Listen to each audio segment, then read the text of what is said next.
अस्सलाम वालेकुम my YouTube family. उम्मीद रखती हूँ आप सब खैरियत से होंगे। अल्हम्दुलिल्लाह मैं भी बिल्कुल ठीक हूँ।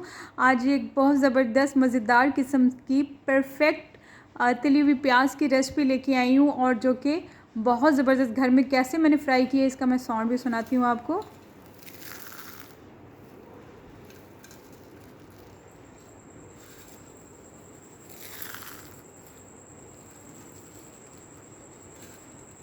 जैसे कि तमाम प्याज पे इक्वल कलर है, सब पे कहीं ज़्यादा कम भी नहीं है। आपने साउंड भी सुन लिया है और देखिए अलग अलग बिल्कुल माशाल्लाह से ये प्याज हैं, और इनको साथ इकट्ठा करके भी और चिपक नहीं रहे। तो ये एक परफेक्ट प्याज की रेसिपी होती है। तो मैं आपको ये आज बताने वाली हूँ पूरी वीडियो में। तो चलती हैं अपनी रेसिपी की तरफ कि मैंने परफेक्ट प्याज कैसे फ्राई किए हैं। तो मेरी गुजारिश है उससे पहले प्लीज़ मेरा चैनल ज़रूर सब्सक्राइब करें और साथ ही बेल आइकन के बटन को प्रेस करें ताकि मेरी ऑल नोटिफिकेशन आपको बर वक्त मिले। वीडियो पसंद है लाइक ज़रूर करें, शेयर करें फैमिली एंड फ्रेंड्स में, प्लीज़ कमेंट्स भी ज़रूर करें। तो चलिए देख लेते हैं। बिस्मिल्लाहिर्रहमानिर्रहीम। यहाँ पे मैंने तकरीबन आधा किलो के करीब प्याज ले लिए हैं और इसका अच्छे से छिलका उतार के फिर इसको 2-3 दफ़ा मैंने खुले पानी से वॉश कर लिया है, अच्छे से धो लिया है। अब जितना हो सके छुरी की मदद से मैं इसको बारीक कट कर रही हूँ, और इक्वल कट करना है, बारीक कट करना है। तो यहाँ पे देखिए मैं बिल्कुल इक्वल कट कर रही हूँ। अगर आप चाहें तो उस छुरी की मदद से करें या फिर स्लाइसर की मदद से करें, वो आपकी अपनी मर्ज़ी है, जैसे आपको आसानी लगे।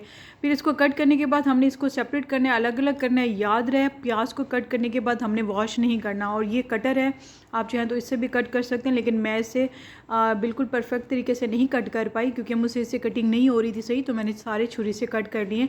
और अब इसको अलग करके हमने इसको फ्राई करना है। दूसरी साइड पे मैंने ऑयल रख दिया गर्म होने के लिए, ताकि मैं अच्छे से फ्राई कर सकूँ। तो अब इसको हमने वॉश नहीं करना, वॉश हमने पहले करना है जब हमने इसका छिलका उतारना है। यहाँ पे देखिए मैं एक प्याज डाल के इसमें चेक कर लेती हूँ कि मुझे जो ऑयल का टेम्परेचर चाहिए वही है। जी बिल्कुल वही टेम्परेचर है। तो तमाम प्याज मैं इसमें ऐड कर देती हूँ।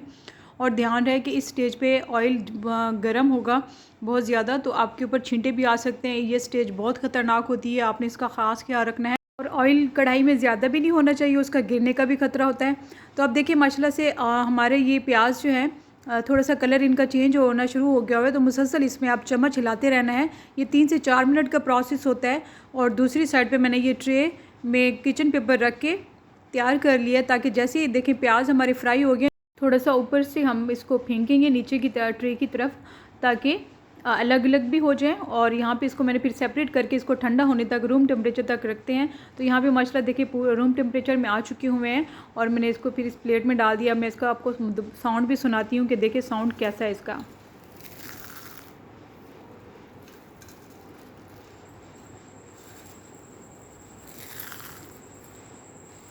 तो देखिए माशाल्लाह साउंड भी आपने सुन लिया है। और मैं साथ इसको हाथ में मुट्ठी में बिल्कुल ज़बरदस्त तरीके से इसका तोड़ चूड़ मूड़ कर रही हूँ, पर ये चिपक नहीं रहे। और ये एक परफेक्ट जो होती है टिप्स एंड ट्रिक्स के साथ मैंने आपको बताया है। इसको वॉश नहीं करना, ऑयल का टेम्परेचर भी बहुत अच्छा होना चाहिए, और मुसलसल इसमें चम्मच हिलाना है, फिर इसको सेपरेट करके रखना है रूम टेम्परेचर तक। ये कुछ चीज़ें होती हैं जो स्टेप बाय स्टेप आप फॉलो करेंगे तो बाज़ार से बेहतर आप घर पर तली हुई प्याज, परफेक्ट प्याज घर में फ्राई कर सकते हैं। करते हुए फ्लेम भी फुल होना चाहिए।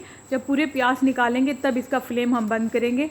तो अब देखिए अल्लाह पाक की कितनी प्यारी नेमतें हैं। मेरी दुआ है अल्लाह पाक आप सबको अपनी लाजवाब नेमतों के साए तले रखिए। अब मैं इजाज़त चाहती हूँ, अपना बहुत सारा ख्याल रखिएगा, मुझे अपनी दुआओं में याद रखिएगा। फिर लौट के आऊँगी एक ज़बरदस्त खतरनाक रेसिपी के साथ। तब तक अल्लाह हाफ़िज़।